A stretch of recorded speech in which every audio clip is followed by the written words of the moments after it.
Welcome back to channel Alps Academy. आज का हमारा चैप्टर है प्रेजेंट इंडेफिनिट टेंस। जी, लास्ट क्लिप में हमने आपको बताया था कि प्रेजेंट इंडेफिनिट टेंस की पहचान क्या है।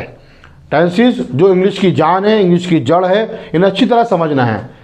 Present indefinite tense present tense का फर्स्ट पार्ट है। इसकी पहचान क्या है? जब हम इसको हिंदी या उर्दू में तर्जुमा करते हैं तो आखिर में आता है ता है, ती है, ते हैं। इसका जो पैटर्न है बनाने का, पहले सब्जेक्ट, फिर वर्ब और फिर ऑब्जेक्ट। सब्जेक्ट काम करने वाला, वर्ब जो काम हो रहा है और या हो चुका या होगा, काम को वर्ब कहते हैं। ऑब्जेक्ट सब्जेक्ट और वर्ब मिलकर जिस पर असर डालते हैं। लास्ट क्लिप ने आपको बताया कि आई वी यू दे के साथ वर्ब की फर्स्ट फॉर्म पर कुछ नहीं लगता। ये सेंटेंस लिखे हुए हैं इधर, ये लास्ट क्लिप में आपको पढ़ाए गए थे कि I we you they these those plural, अगर हम इनके साथ सेंटेंस बनाएंगे तो सीधा इनके बाद वर्ब का यूज करेंगे और वर्ब की फर्स्ट फॉर्म पर कुछ भी नहीं लगाएंगे। ठीक है, ना एस ना ई एस, और उसके बाद फिर ऑब्जेक्ट आएगा। आज हमें आगे का पॉइंट पढ़ाना है कि एस या ई एस जो हमने यहाँ लिख रखा है, देखिए इसमें वर्ब की फर्स्ट फॉर्म आती है और कहीं कहीं वर्ब की फर्स्ट फॉर्म पर एस या ई एस आता है। इसमें वर्ब की फर्स्ट फॉर्म आती है, यह हमारा पॉइंट हो चुका। अब एस या ई एस कहाँ कहाँ आएगा हमें वो समझना है अच्छे तरीके से। देखिए, ही शी इट सिंगल नाउन के साथ वर्ब की फर्स्ट फॉर्म पर एस या ई एस आएगा। ही शी इट सिंगल नाउन यानी कि एक नाम, सब्जेक्ट सिंगल होगा तो जो वर्ब है, वर्ब की जो फर्स्ट फॉर्म है, जो मेन बेस फॉर्म है उसके ऊपर हम एस भी लगाएंगे और कहीं कहीं ई एस लगाएंगे। लेकिन हम पहचानेंगे कैसे कहाँ में एस लगाना है, कहाँ में ई एस लगाना है? देखिए, अगर हम ऑब्जेक्ट लें तो एक किताब है तो बुक, ज्यादा है तो बुक्स, वो तो सिंगुलर प्लूरल अलग मैटर है। यहां जो एस ई एस लगेगा, एस या ई एस, वो सिंगुलर सब्जेक्ट के साथ लगेगा। जी, अगर सिंगल सब्जेक्ट है तो उसमें एस भी आएगा और ई एस भी आएगा। जैसे सेंटेंस है वे अखबार पढ़ता है, हिंदी में लिखा हुआ है वे अखबार पढ़ता है, इसमें 4 वर्ड्स लिखे हुए हैं, हूं, हो या है। ये मैं आपको बता चुका हूं, इसकी इंग्लिश नहीं बनेगी प्रेजेंट इंडेफिनिट टेंस में। है यानी कि आर, है इज, हो भी आर होता है और एम होता है हूं। इज एम आर नहीं आएंगे, जबकि है, हूं, हो ट्रांसलेशन के अंदर आएंगे। अच्छी तरह समझ लीजिए, ठीक है। अब वे अखबार पढ़ता है, इसमें हम देखेंगे काम कौन कर रहा है, वे अगर लड़का है तो ही है, अगर लड़की एक है तो शी है, तो ही आ गया, लड़का एक है। काम कौन सा हो रहा है इसमें? जी, पढ़ना। ये पढ़ता जो लिखा हुआ है, काम पढ़ने का हो रहा है, तो सेकंड नंबर पे सब्जेक्ट के बाद वर्ब आएगा, बिल्कुल ठीक, वर्ब। ही रीड, रीड कहते हैं पढ़ना, लेकिन हमने लिखा ही रीड्स। क्यों? क्योंकि ही के साथ वर्ब की फर्स्ट फॉर्म पर एस लगेगा। ये रूल है ग्रामर का। अगर हम ही रीड कर देंगे तो सेंटेंस हमारा गलत हो जाएगा ग्रामेटिकली। जी, ही रीड्स होना चाहिए, ही रीड्स। अब क्या बचा? अखबार, तो ये न्यूज़पेपर आ गया। ही रीड्स न्यूज़पेपर, वे अखबार पढ़ता है, सब्जेक्ट, वर्ब, फिर ऑब्जेक्ट। अब हमारा सेंटेंस कंप्लीट हो गया और बिल्कुल ठीक सेंटेंस है ये। जी हाँ, वे अखबार पढ़ता है। अब लड़की है, जैसे कि वे अखबार पढ़ती है तो शी रीड्स न्यूज़पेपर। वे खाना पकाती है, शी कुक्स फूड। आगे सेंटेंस लिखा हमने, जैसे शी नोज हिम, इसकी हिंदी नहीं लिखी मैंने, हिंदी समझाया था। वे उसे जानती है, काम कौन कर रहा है? वह लड़की, तो शी हो गया। काम कौन सा हो रहा है? जी, जानने का, जानना यानी कि नो, तो नो के साथ एस लगा, शी नोज। एस क्यों लगा? क्योंकि शुरू में शी है। शी नोज हिम यानी कि उस लड़के को जानती है, तो हिम जो है वो ऑब्जेक्ट है, ही का ऑब्जेक्ट हिम होता है, जैसे आई का मी होता है। वे मुझे जानती है, शी नोज मी। वे आपको जानती है, शी नोज यू। वे राज को जानती है, शी नोज राज। इस तरह से सेंटेंस बनाने हैं, तो ही और शी के साथ उसकी फर्स्ट फॉर्म पर एस लगाया। क्यों?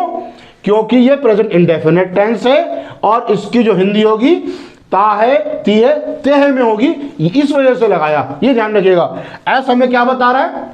एस और एस हमें बता रहा है आपकी फर्स्ट फॉर्म पर एस एस बताना है कि इसका जो तर्जुमा है, ट्रांसलेशन ता है, ती है, ते में होगा। ये समझ लीजिए, तो आसानी से फिर इंग्लिश हम बना सकते हैं। नेहा कुक्स डिलीशियस फूड, काम कौन कर रहा है? नेहा। काम कौन सा हो रहा है? पकाना। क्या पका रही है वो? जायकेदार खाना। तो नेहा जायकेदार खाना बनाती है, नेहा जायकेदार खाना बनाती है। हमें हिंदी से इंग्लिश अच्छी तरह सीखनी है, फिर हम उसे आराम से स्पीकिंग भी करेंगे। ठीक है, जैसे कि वह लड़का फुटबॉल खेलता है, तो काम कौन कर रहा है? वह लड़का। अगर मैं खाली वह बोलूंगा तो ही आएगा। अगर मैं कहूंगा वह लड़का, ये दोनों वर्ड बोले मैंने, वह और लड़का, तो मैं ही बॉय नहीं बोलूंगा कि वह आदमी, ही मैन, नहीं, दैट बॉय, दैट मैन, इस तरीके से। तो वह लड़का, दैट बॉय, वह लड़का फुटबॉल खेलता है, काम कर रहा है, वह लड़का, काम कौन सा हो रहा है? यस, खेलने का। तो खेलना प्ले, अब प्ले में एस लगा, क्यों? क्योंकि ये सिंगल है, दैट बॉय। अब क्या खेलता है वो? Football, object. तो दैट बॉय प्लेज फुटबॉल, कुछ भी हो सकता है। दैट बॉय प्लेज क्रिकेट, कुछ भी बनाया आप सेंटेंस। दिस गर्ल, अब पास में लड़की है, ये लड़की, ये लड़की, दिस गर्ल, ये लड़की सच बोलती है। काम कौन सा कर रही है वो? बोलना, स्पीक। तो स्पीक बोलना, ट्रुथ सच। अब स्पीक में एस लगाया क्योंकि दिस गर्ल एक लड़की है। अगर मैं लिखता ये लड़कियां, तो लास्ट क्लिप में मैंने बताया था, सर ने लिख भी रखे हैं, अभी आपको दोबारा समझाऊंगा मैं इस बारे में। तो दीज गर्ल्स ये हो जाता तो ये स्पीक होता, दीज गर्ल्स स्पीक्स कर दूंगा तो वो गलत हो जाएगा, क्योंकि ज्यादा के साथ वर्ब के फर्स्ट फॉर्म पे एस या एस नहीं लगेगा, सिंगल के साथ लगेगा। तो दिस गर्ल स्पीक्स ट्रूथ, ये लड़की सच बोलती है। अब मान लीजिए आपके सामने डॉग है, बिल्ली है, आपने कहा दिस कैट, दिस डॉग, ये कुत्ता भौंकता है, तो दिस डॉग, आप खाली बोले ये भौंकता है, it barks, this barks. This के साथ आपको बताना पड़ेगा क्या है, कि वो कैट है, डॉग है, जेंडर भी बता सकते हैं। इट बार्क्स, ये भौंकता है, ये जानवरों के लिए इट लगा सकते हैं। आपने कहा ये कुत्ता, तो फिर इट डॉग नहीं होगा, दिस डॉग, ये कुत्ता भौंकता है। बार्क में एस लग गया, सेंटेंस खत्म। यहां पर ऑब्जेक्ट है ही नहीं, तो सब्जेक्ट और वर्ब, जैसे आई लाफ, मैं हंसता हूं, सेंटेंस खत्म। आगे बढ़ा सकते हैं sentence, I laugh at you, मैं आपके ऊपर हंसता हूं, जो भी है। अब this dog bytes every person, यानी कि ये कुत्ता हर आदमी को काटता है। ये कुत्ता काम कर रहा है, दिस डॉग काम कौन सा हो रहा है? काटना, मुंह से काटना, बाइट। इसमें ई पहले से है, ऐसा लग गया क्योंकि सिंगल है। ये कुत्ता काटता है एवरी पर्सन, हर व्यक्ति को और इंसान को काटता है। इस तरीके से मेरा पड़ोसी उन्हें सताता है, मेरा पड़ोसी, मेरा पड़ोसी यानी कि माई नेबर, सिंगल, काम कौन सा हो रहा है? सताना, परेशान करना, टीज। टीज के अंदर ई पहले से है तो एस लग गया, टीजिस। माई नेबर टीजिस देम, मेरा पड़ोसी उन्हें सताता है। एक्चुअली कुछ वर्ब जो है ना हमें याद करने बहुत जरूरी है, उस पर मैं एक छोटी सी क्लिप आपको दूंगा इंशाल्लाह नेक्स्ट क्लिप, या फिर कुछ शॉर्ट्स बना के देंगे। जो नेसेसरी फॉर्म्स हैं, जो वर्ब ऐसे हैं जो हर जगह हर टेंस में आएंगे, तो वो आपको क्लिप देंगे, उसे आप याद कर लीजिएगा, तो सेंटेंस बनाने में आसानी होगी। जैसे वर्ब आगे टी सताना, प्ले खेलना, कुक पकाना, सेल बेचना, इस तरह के जो नेसेसरी जो वर्ब्स होते हैं, नेसेसरी जो जरूरी इस्तेमाल करने होते हैं, ठीक है। My neighbour teaches them, our friend spends money everywhere, हमारा दोस्त, यानी कि हमारा दोस्त, एक दोस्त है, हमारा दोस्त पैसे खर्च करता है। काम कौन सा हो रहा है? खर्च करना, स्पेंड, तो स्पेंड्स हो गया। Our friend spends money everywhere, subject, verb, object, extra sentence, जो भी वर्ड्स आपको लिखने हैं उसको लिख सकते हैं। हमारा दोस्त हर जगह पैसे खर्च करता है। देखिए सेंटेंस समझने हैं, क्लिप थोड़ी लंबी हो सकती है क्योंकि ये बेस है, बेस बुनियाद, ये समझ में आ गया तो आगे सारे टेक्स्ट इजी समझ में आ जाएंगे अच्छे तरीके से।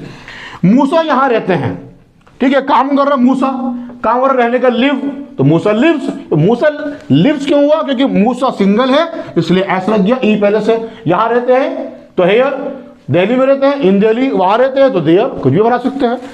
सीमा कमरा साफ करती है, काम कर रहा है, यह सीमा, सब्जेक्ट, काम कौन सा रहा? साफ करना, क्लीन, एस लगेगा क्योंकि सिंगल है। क्या साफ कर रहा है? कमरा, तो सीमा cleans the room. The beggar begs on footpath, भिखारी भीख मांगता है, काम कर रहा है भिखारी, बेगर सिंगल, ठीक है। काम कौन सा है? भीख मांगना, बैग, एस लग गया क्योंकि सिंगल है। और ऑन फुटपाथ लिखा कि जो फुटपाथ पर, तो भिखारी फुटपाथ पर भीख मांगता है। आगे लिखा हुआ सेंटेंस, वे बच्चा, देखिए द चाइल्ड बच्चा, दिस चाइल्ड ये बच्चा, दैट चाइल्ड वह बच्चा, जी दैट चाइल्ड, वे बच्चा क्वेश्चन पूछता है, एक क्वेश्चन पूछता है। That child asks a question, that child ask है क्वेश्चन। काम कौन कर रहा है? वे बच्चा, काम कौन सा रहा है? पूछना, ठीक है। एक क्वेश्चन हमारा ऑब्जेक्ट हो गया, ओके। अब वे बच्चा रिश्वत मांगता है, अब यहां पर मैंने आस्क के साथ फोर लगाया तो मीनिंग हो गया मांगना, जबकि आस्क का मतलब होता है पूछना, और आस्क में फोर लग जाएगा तो हाँ मांगना हो जाएगा। तो वे बच्चा मांगता है, आस्क फॉर, ये एक साथ आएगा तो मांगना। क्या मांगता है? ब्राइब, जी ब्राइब, रिश्वत। और ब्राइड करते तो दुल्हन, वर्ड भी याद हो गया, इसको उल्टा करते डी हो जाएगा। तो that child ask for bride, subject verb object. तो इसमें हमने बताया कि ही शीट सिंगल नाउन के साथ वर्ब की फर्स्ट फॉर्म पे एस लगाया, हजारों सेंटेंस हो जाएंगे, प्रैक्टिस करिए आप, ठीक है। अब आगे जो लिखा हुआ है, अब ईएस कब आएगा? यहाँ ईएस नहीं लगाया मैंने, जहां ई पहले से वर्ब के अंदर है वहां एस लगाया है, अब यहाँ ईएस लगाया है। इसकी शर्त है जो हमारा वर्ब है, वर्ब की फर्स्ट फॉर्म, अगर वर्ब की फर्स्ट फॉर्म के लास्ट में एस, एच या ओ हो तो वहां पर ईएस लगेगा। क्या लगेगा? ईएस लगेगा। ओ, यहां मैंने एक्स भी लिखा है, एक्स के वर्ड एक आध वर्ड आता है, जैसे कि ही टैक्सीज, ये भी कह सकते हैं, टैक्स एक वर्ड है सिर्फ, कहीं वर्ब भी बन जाता है वो, तो वहां पर लगा सकते हैं। फिलहाल ये है कि एच ओ एस की जो वर्ड है वो लिखिए, देखिए, ही गोज टू स्कूल, वे स्कूल जाता है, वे एक ही लड़का, ही काम कौन सा हो रहा है? जी जाने का काम हो रहा है, जाने को गो कहते हैं। अब गो के आखिर में क्या आ रहा है? जी और ओ, गो, तो लास्ट लेटर कौन सा है?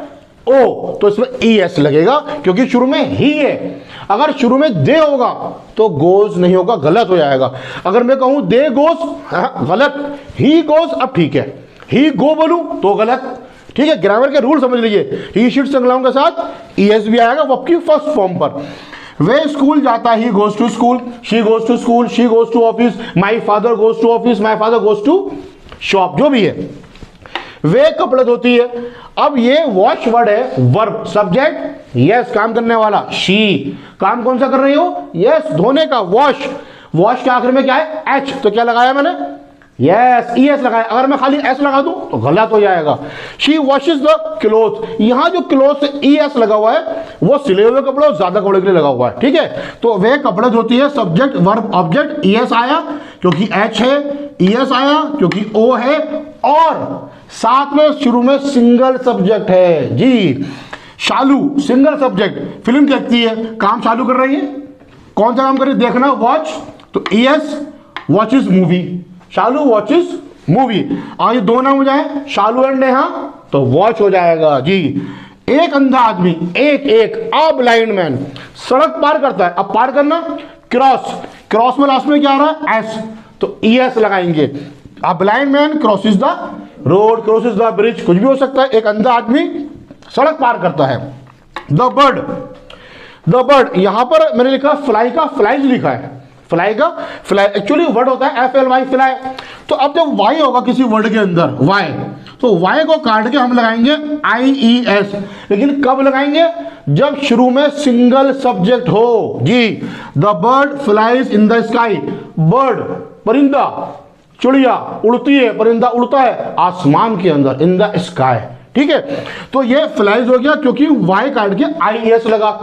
अब बहुत सारे वर्ड हैं, मिसाल के तौर पर बाय है, बाय मीन्स खरीदना है, मैं लिखा ही बाय, अब मैं बाय के अंदर एस नहीं काटूंगा। अब ये पॉइंट क्या है? He buys a book, he buys a book, वे एक किताब खरीदता है। अब ये मर्जी थोड़ी है मेरी मर्जी को काट दिया मैंने, मेरी मर्जी को नहीं काटा, नहीं। इसका पॉइंट बहुत बारीक है, समझ लीजिए। ये जो बाय वर्ब है ना, buy, B U Y, buy, यहां वाई क्यों नहीं कटा? इसलिए वाई नहीं कटा क्योंकि वाई से पहले, जी वाई से पहले क्या है? वॉवेल है। अगर किसी वर्ब के सेकंड लास्ट वॉवेल हो तो, और वहां पे आपको एस या ईएस लगाना हो तो वाई को मत काटिएगा, जी। वाई से पहले क्या हो? अगर वॉवेल हो तो वाई को मत काटिएगा। यहां वाई से पहले वॉवेल नहीं है, एफ एल वाई फ्लाई के अंदर ये वाई से पहले एल जो है कॉन्सोनेंट है, ठीक है। बाकी इसके अलावा अगर सब्जेक्ट ज्यादा है तो जरूरत ही नहीं है, वो तो एस ई एस आएगा ही नहीं। मिसाल के तौर पर यहां पर होता दे, वे बहुत सारे लोग, तो they buy, they fly, birds fly, ठीक है, तो वहां कटेगा ही नहीं। ये कंडीशन कब होगी? जब सब्जेक्ट सिंगल होगा, बार बार बता रहा हूं। अब इधर देखें, ये सेंटेंस मैंने जो है ना लास्ट क्लिप में समझाए थे, ये क्यों लिखे हैं ताकि आप इसको अच्छी तरह देख लें, और क्योंकि यही सेंटेंस मैंने यहाँ रिपीट करें, तो यहां मैंने आई वी यू दे के साथ ये लिख दिया पहचान के लिए, क्योंकि एक ही क्लिप में सब आ जाएगा। ये आई वी यू दे के साथ वर्ब की फर्स्ट फॉर्म पे एस ई एस नहीं आएगा। सेंटेंस देखिए आप, देखिए ये सेंटेंस है हमारा यहाँ पे, टू ब्लाइंड मैन, ठीक है, टू ब्लाइंड मैन, देखिए तो एम ए मैन ज्यादा, two blind man cross the road है, यहाँ क्या है? A blind man crosses the road, आप बोर्ड में देखिए, समझ लीजिए अच्छे तरीके से। Two blind man cross the road, तो आप ब्लाइंड मैन क्रॉसिस, सिंगल है तो ए हो गया और ये क्रॉसिस हो गया। ठीक है, अब देखिए यहाँ अब द बर्ड फ्लाइज, यहाँ काटा मैंने भाई को, यहाँ क्या है इसमें सेंटेंस में, द बर्ड्स फ्लाई, ज्यादा बर्ड्स है तो फ्लाई, आपका चेहरा समझ में आ रहा होगा, इसलिए यहाँ ये भी लिखना दोबारा। इसी तरीके से दीज गर्ल्स वॉश, वॉश के आखिर में एच है ना, लेकिन यहाँ मैंने एस नहीं लगाया, क्यों? क्योंकि दीज गर्ल्स, ये बहुत सारी लड़कियां हैं, एक से ज्यादा है, और दिस गर्ल होगा तो दिस गर्ल का जरा तो ऐसा लगा हुआ है, और ये दिस गर्ल करूंगा तो वॉश का, हाँ वॉशिस कर दूंगा, वॉशिस। इस तरीके से दोज बॉयज प्ले है ना, दोज बॉयज प्ले, और दैट बॉय होगा तो प्लेस। ये समझाने के लिए लिखा है कि इस तरीके से आप ये देख लिखा आपके सामने दो नाम है, मूसा एंड अलोक, तो क्या है, लिव है ना, लिव, खाली मूसा है तो ये रमूज है तो लिव्स है। ठीक है, यहां सीमा है तो क्लीन से, यहां सीमा एंड असमा है तो क्लीन है। बात समझ में आ रही है आपको नहीं आ रही? द बेगर्स, बहुत सारे बेगर्स है तो बैग है, और अगर एक भिखारी है ये रहा तो बैग्स है। ये समझाने के लिए लिखा, क्योंकि ये बिल्कुल जड़ है, टाइम पे मत जाइए, सेंटेंस आपके समझ में आ गए होंगे। अच्छी तरह इसको बोर्ड का आप देख लीजिए, इसका स्क्रीनशॉट ले लीजिए, समझ में आएगा अच्छी तरीके से आपके। ठीक है, तो ये आपका स्क्रीनशॉट इसका ले लीजिए, समझ लीजिए इसको कि हमारा प्रेजेंट इंडेफिनिट टेंस है। शुरू के 2 पॉइंट हमारे अच्छी तरह क्लियर हो गए। दोबारा आपको बता दूं मैं, आई वी यू दे के साथ, प्लूरल के साथ वर्ब की फर्स्ट फॉर्म पर कुछ नहीं लगेगा। ही शीट सिंगल नाउन में वर्ब की फर्स्ट फॉर्म पर एस भी आएगा और ईएस भी आएगा प्रेजेंट इंडेफिनिट टेंस में। तर्जुमा होगा ता है, ती है, ते हैं, बिल्कुल मेन जड़ है ये, सब्जेक्ट वर्ब ऑब्जेक्ट। ठीक है, आई थिंक आपके अच्छी तरह समझ में आ गया होगा, क्योंकि मकसद हमारा सिखाना है, पढ़ाना नहीं है। ठीक है, now it is be clear. Thanks for watching.